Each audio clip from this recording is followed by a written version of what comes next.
de la respuesta del Ministerio de Educación, hoy hemos invitado a la licenciada Ansel Checker, que es directora de evaluación de la calidad educativa del Ministerio de Educación. Hola Ansel, buenas tardes, bienvenida. Buenas tardes, muchas gracias por permitirme compartir este espacio con ustedes. Nos encantaría traerte en cualquier momento del año, sin embargo ahora te hemos traído a raíz de los resultados que ha arrojado el informe PISA, pero además de lo que presenta el informe de Educa, que cuando los combinas uno con el otro, pues la verdad es que como que no nos fue muy bien que digamos. Y precisamente, como tú eres la directora de evaluación de la calidad educativa, tú eres la persona idónea para explicarle al país qué significan los datos arrojados en el informe PISA y en el documento que publicó Educa. Bien. Bueno, el país participó por segunda vez en PISA, que es un estudio internacional que evalúa en estudiantes de 15 años, sin importar en qué grado estén, lectura, ciencias y matemáticas. Es una evaluación que evalúa competencias, es decir, la habilidad de aplicar el conocimiento en situaciones diversas. El PISA 2018 arrojó los resultados de los 79 países que participaron y República Dominicana en las tres áreas pues tuvo un puntaje promedio muy por debajo. Deficiente. Sí, de los países de la OCDE, inclusive por debajo de países de la región latinoamericana. También tuvimos la mayoría de nuestros estudiantes ubicados. PISA tiene 6 niveles de desempeño y la mayoría de nuestros estudiantes pues se ubica también en los niveles más bajos de desempeño. Esto, claro,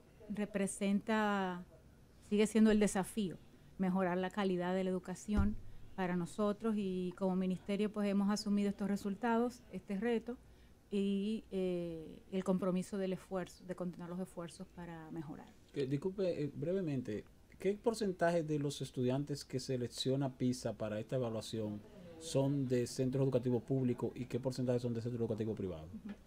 Se selecciona una muestra representativa a nivel nacional, por ende, la muestra representa la realidad que tenemos. El 25% son de centros privados y el resto son de centros Lo hacen públicos. proporcional, entonces. Exactamente. Ya. Para las personas que no saben qué es el informe PISA, Ansel, sería bueno que tú misma les expliques que esto es, un programa internacional para la evolución de estudiantes, pero que lo que se mide no es de manera práctica lo que mucha gente podría creer, que es si saben matemática, las tablas, si saben leer y saben comprender, porque no es eso lo que evalúa PISA. No. PISA es una evaluación muy innovadora en el sentido de que lo que busca es identificar si las personas poseen las competencias que van a ser necesarias para su desempeño en la sociedad actual. Por ende, todas las preguntas de PISA, hay preguntas de selección múltiple, pero la mayoría no es de selección múltiple, es de respuesta escrita, razonada, construida, exacto.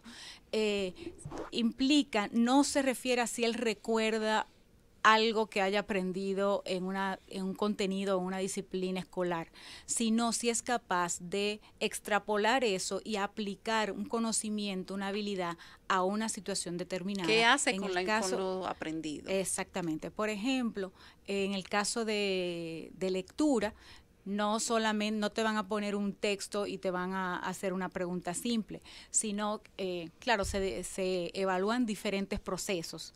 Hay desde identificar información, pero también hay ítems que están apuntando a si puedes evaluar la información que se te está dando, saber si es creíble, poder relacionar argumentos. El hecho de que PISA sea una prueba que se aplica por computadora permite que justamente, por ejemplo, en lectura, el estudiante se enfrente a una diversidad de textos múltiples al mismo tiempo, donde tiene que hacer una relación y unas inferencias de uno y otro. Lo mismo pasa con ciencia o matemática, o sea, la plataforma te permite que los ítems haya experimentación, o sea, el estudiante hace un experimento y tiene que sacar cuáles fueron las conclusiones, por ejemplo, de determinado experimento.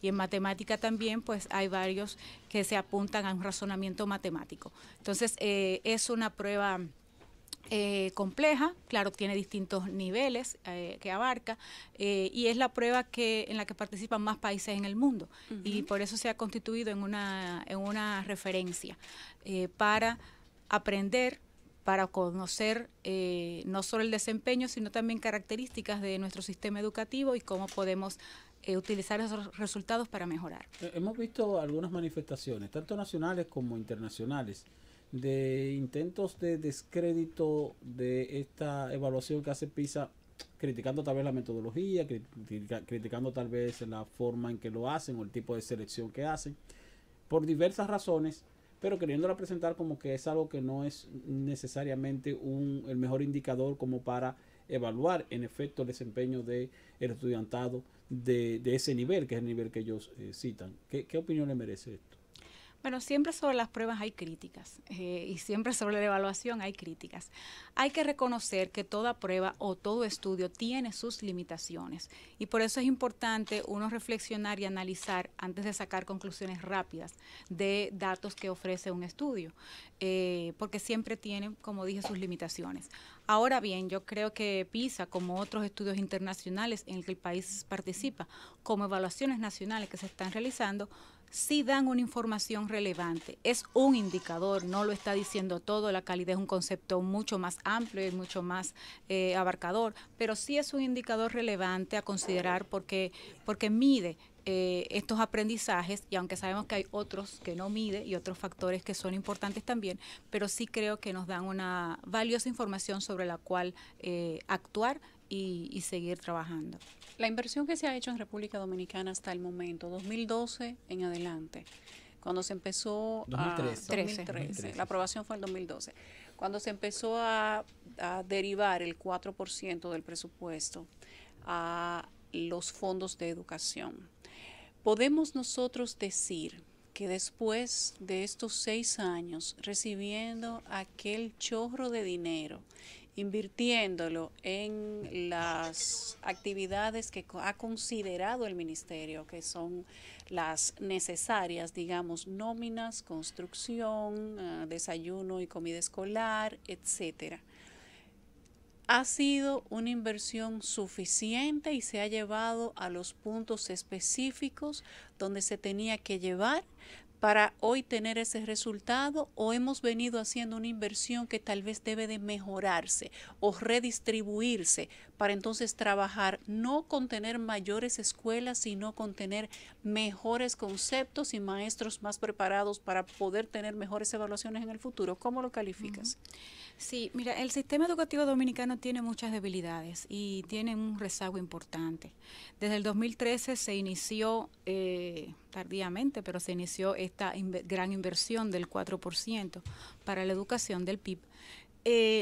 Y en un primer momento se enfocó fundamentalmente en edificaciones, en crear condiciones, vamos a decir, básicas o mínimas para la educación, edificaciones escolares, alimentación, ampliación ahora de jornada extendida, mejoras de los salarios docentes, capacitación.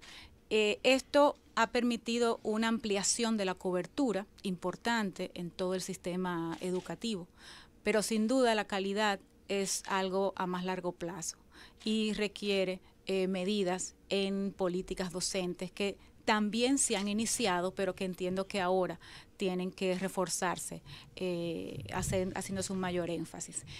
Políticas docentes que tenemos tienen que ver con, por ejemplo, nuevos programas de formación inicial de los docentes, con programas también de formación de directores de excelencia, porque también tenemos un tema de mejorar la gestión en las escuelas y en el sistema educativo.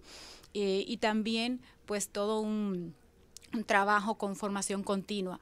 Este punto, sobre todo lo que es la formación continua de los docentes, centrado, tomando en cuenta su contexto, lo que es apoyar con recursos didácticos, el desarrollo curricular, es vital. Y ahí voy a señalar el tema curricular.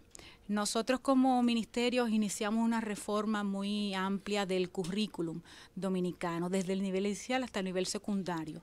Un currículum con un enfoque de competencias justamente para trabajar en los estudiantes no solo el conocimiento, sino el uso de ese conocimiento.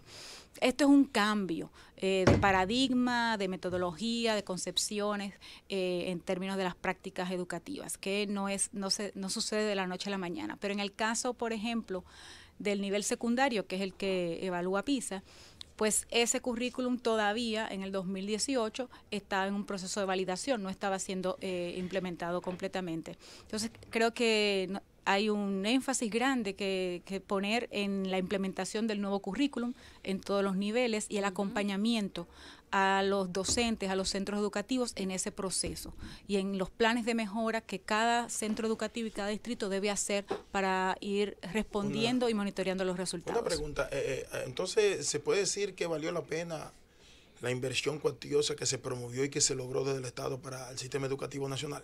O sea, ¿se puede decir que en poco tiempo vamos a tener los beneficios de esa gran inversión que se está haciendo en educación, o se pueden obtener desde ya? Yo creo que invertir en educación vale la pena. Ahora, nosotros no vamos a ver, lamentablemente, mejoras de resultados de aprendizaje de calidad educativa de forma inmediata. No lo vamos a ver ahora y no lo vamos a ver tampoco el año que viene.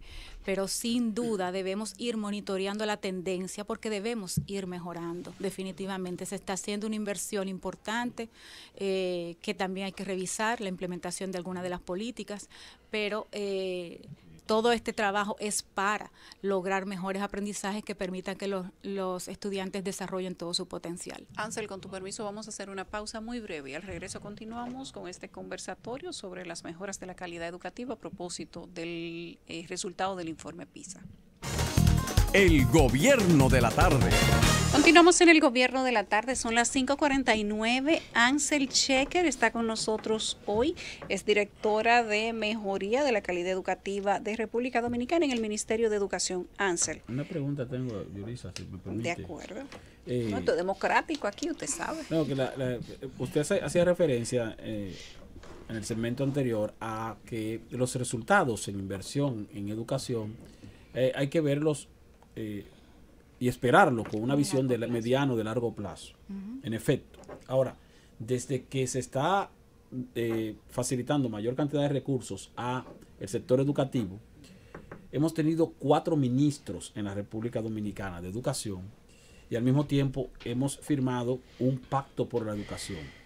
La pregunta es, ¿puede tener la población certeza de que los planes de capacitación docente o de mejoría o revisión de la currícula que se han estado elaborando desde 2013 hasta ahora en procura de mejorar la calidad de la educación han sido continuados de manera estricta por los ministros que hemos tenido?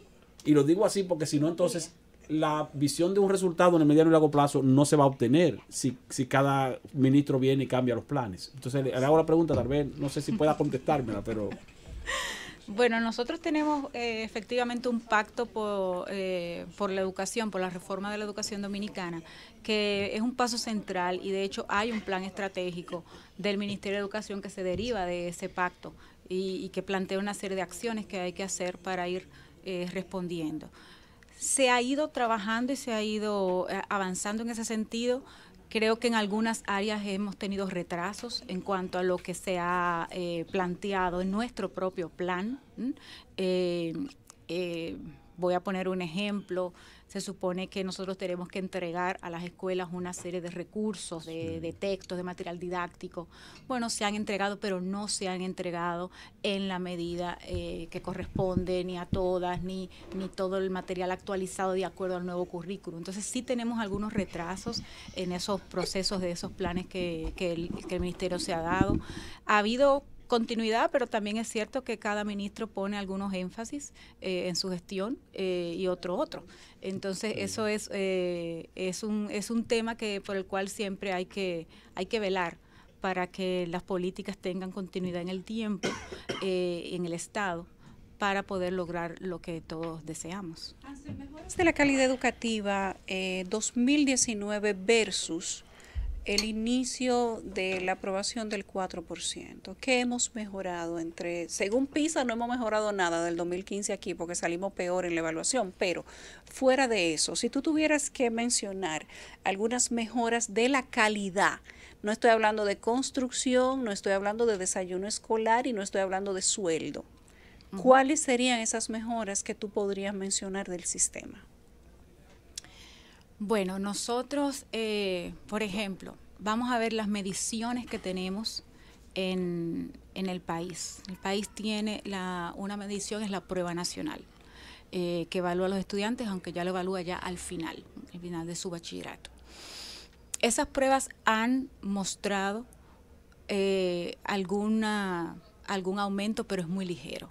Es decir, aún en las pruebas nacionales nosotros no estamos evidenciando una mejora muy significativa. Hemos también hecho ahora nuevas evaluaciones diagnósticas en tercero de primaria y sexto de primaria con el nuevo currículum que nos dimos y estamos identificando que hay una brecha muy amplia entre lo que nos hemos propuesto y lo que se está logrando. Entonces la calidad sigue siendo el desafío que tenemos. Sí tenemos, claro, estudiantes, o por ejemplo, yo he podido ver en algunos, o sea, en general, algunos centros que han cumplido con la jornada escolar extendida, porque a veces dicen ser jornada escolar extendida, pero si no se gestiona bien el tiempo, no va a haber un resultado. Hemos visto mejor resultado en escuelas que están gestionando bien el tiempo en la jornada extendida, por ende eso puede ser un indicador de que esa, que es una de las grandes inversiones que se ha hecho, pudiera en un largo plazo dar resultado porque hay una mejora en ese sentido. También hemos visto un mejor desempeño en algunos politécnicos. Entonces puede ser también en ese sentido que el trabajo, la inversión en los centros politécnicos, que son los que trabajan la parte ya más no solo académica, sino profesional. Una pregunta. Se están viendo también mejores resultados. En definitiva, ¿qué sentido tiene las pruebas nacionales? ¿Tiene algún tipo de evaluación? Porque puede ser que un estudiante le haya ido bastante bien en toda la escolaridad del año y que resulte que para el momento del examen de las pruebas nacionales no se haya preparado bien. Eso no significa que no captó bien la enseñanza. Entonces hay muchos que abogan, dentro de lo que me incluyo yo, porque eso tiene que abolirse, tiene que extinguirse. Para mí no tiene ningún sentido. El Ministerio de Educación entiende que mantener ese mecanismo de evaluación le da resultado, ayuda al estudiante, o han pensado variar algún tipo o asumir algún tipo de evaluación diferente. Bien. Sí, por eso la prueba nacional solo vale un 30% de la calificación final que necesita un estudiante para ser promovido. Es decir, el 70% viene dado por el centro educativo que hace la formación continua de ese estudiante. Por ende, la prueba nacional, aunque se viera como determinante, no lo es. Lo que pasa es que su nota se combina con la nota que arrastra el estudiante y si tiene una nota baja en el centro y también saca una nota baja en la prueba, pues lamentablemente a veces tiene que ir a otras convocatorias para poder aprobar. La prueba nacional, como las evaluaciones diagnósticas nacionales que tenemos, son medios, son herramientas, son mecanismos para monitorear si se están logrando los aprendizajes previstos. Todo sistema educativo moderno tiene que tener un sistema de evaluación nacional, porque si no andamos a la ciega. Pudiéramos pensar que estamos muy bien, pero mira cómo ahora estamos viendo los resultados de evaluaciones y diciendo, bueno, vamos a revisar.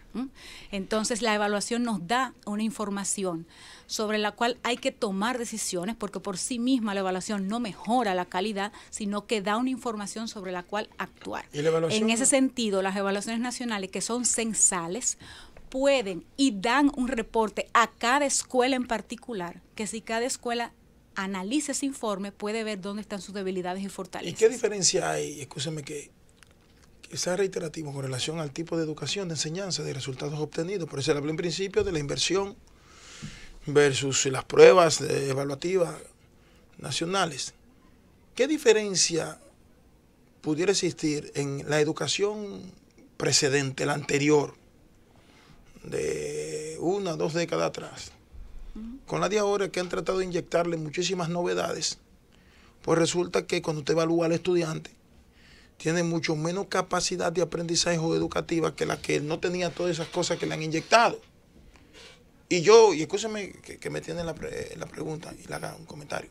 ¿Cómo puedes hacer esa afirmación? No, sí, déjeme decirle por qué. Porque yo estoy convencido que el estudiante de sexto curso, cuando yo estudiaba, usted le preguntaba algunas cosas que son fundamentales y estoy convencido de que las responde con mayor agilidad y facilidad que los de ahora. Y me estoy poniendo como ejemplo lo que estamos aquí. Porque desde que al sistema educativo inyectaron un tipo de educación a través de un mecanismo reparativo de libros perecederos, yo recuerdo que yo dejaba, y me dejaban a mí los hermanos míos, los libros que ya había utilizado en el curso, y eso hacía que tú reciclaras la información con ellos y contigo y pudieras retenerla. Ahora le han inyectado una serie de novedades de que ya este perecedero, este se va bien, otro tipo, como si fuese un negocio. Para mí, yo entiendo, y según lo que yo he visto y las críticas que se ha hecho, el estudiante de sexto grado ahora, por ejemplo, por citar uno, del de sexto grado del 84, 85, 86, 77, 78, para mí tiene menos preparación que los de ahora, que de esa época. Entiendo yo, no sé si estaré equivocado. Entonces, mira, bueno, ¿qué evaluación tú tienes? Por lo que uno ve y por la gente cercana de uno, los mismos hijos de uno. Entiendo yo. Sí. No, y es una percepción válida, pero por eso es que necesitamos una evaluación para estar seguro de una afirmación, porque el conocer 1 o 2 estudiantes no es el plano general. Y yo estoy de acuerdo. ¿En qué sentido? Nosotros estamos ahora ante una sociedad distinta. Esto no es los años 60 y no es los años 80. Estamos en una sociedad mucho más compleja, mucho más global, una sociedad del conocimiento, donde el conocimiento queda obsoleto rápidamente. Y por eso es el énfasis en trabajar estrategias para el aprendizaje a lo largo de la vida. Eso no lo hemos logrado. Esa es una de las metas y de hecho, por eso estamos en todo este proceso de cambiar muy reciente el currículum y los recursos con que cuentan los estudiantes para poder realmente prepararse para la vida actual, que demanda de competencias de las que teníamos, pero también de nuevas. Ansel, muchas gracias por haber estado con nosotros. Tienes una responsabilidad muy bonita y muy difícil y ojalá que cuando volvamos a conversar contigo nos puedas dar muchas cifras halagadoras, halagüeñas y que entonces estemos hablando de que no el informe PISA ni el informe EDUCA del que no pudimos decir nada, pero va por la misma línea. Bueno, EDUCA lo que hace es un resumen de los resultados de PISA. Pero que cuando volvamos a vernos entonces hablemos de que hemos superado cifras, de que nuestros estudiantes saben qué hacer con lo que aprenden, de que pasan las pruebas de matemática, la de lectura comprensiva, que es algo tan básico, y que la inversión del 4% de la educación se está utilizando en algo más que construcción. Qué bueno que pudiste venir y gracias por haber tenido la gentileza de venir a conversar con nosotros. Gracias a ustedes.